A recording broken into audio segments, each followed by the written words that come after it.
10, 20, 200, silakan dari kelas C.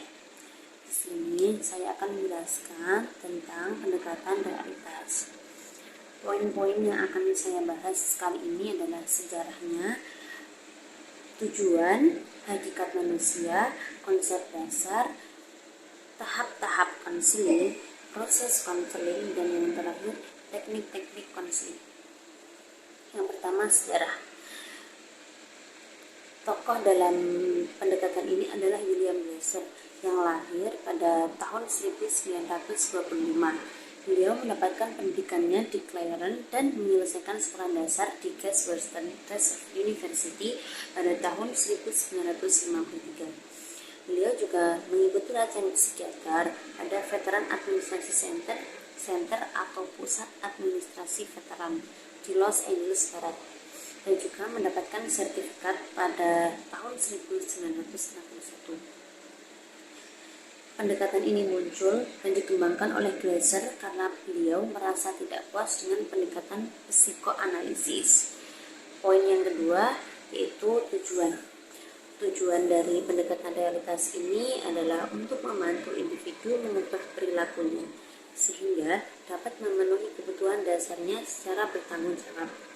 Poin yang ketiga adalah hakikat manusia.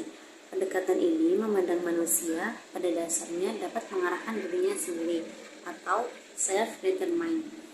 Glasser juga memiliki keyakinan bahwa individu memiliki kemampuan untuk menangani kesulitan-kesulitannya. Kebutuhan dasar menurut Glasser itu ada 6. Yang pertama, love atau cinta, yaitu kebutuhan untuk mencintai dan cintai. Kebutuhan untuk berinteraksi atau berhubungan dengan orang lain. Yang kedua adalah power atau kekuatan. Kebutuhan akan kekuasaan meliputi kebutuhan untuk berprestasi, merasa berharga, dan mendapat pengakuan, dan juga mengendalikan atau mengontrol kehidupan sendiri. Kebutuhan ini biasanya diekspresikan melalui kompetisi. Yang ketiga adalah fun, merupakan kebutuhan untuk bisa menikmati kebutuhan hidup, merasa senang, bahagia. Pada anak-anak terlihat dalam aktivitas bermain. Kebutuhan ini muncul sejak dini, kemudian terus berkembang hingga dewasa. Yang keempat adalah freedom atau kebebasan, merupakan kebutuhan untuk bebas atau merdeka dan tidak bergantung dengan orang lain.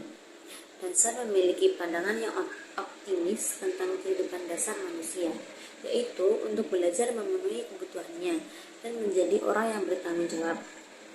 Yang terakhir adalah kebutuhan fisiologis, kebutuhan untuk hidup, yakni termasuk dalamnya memperoleh kesehatan, makanan, udara, perlindungan, rasa aman, dan kenyamanan fisik. Tahap-tahap konseling. Yang pertama, befriend. Kedua, fokus perilaku seseorang.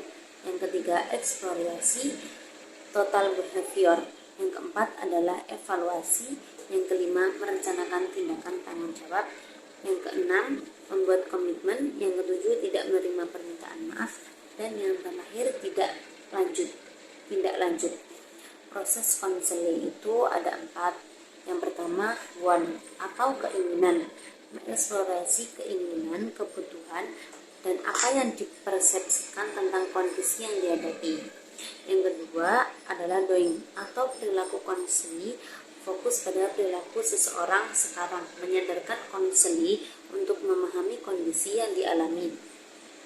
Yang ketiga, evaluasi.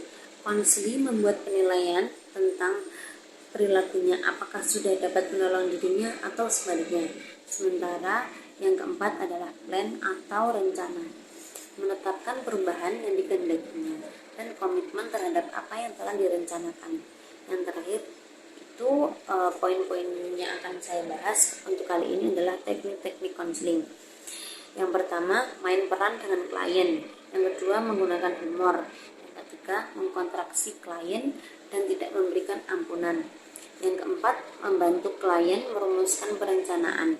Perubahan yang terjadi adalah melayani konseling sebagai model peranan dan guru.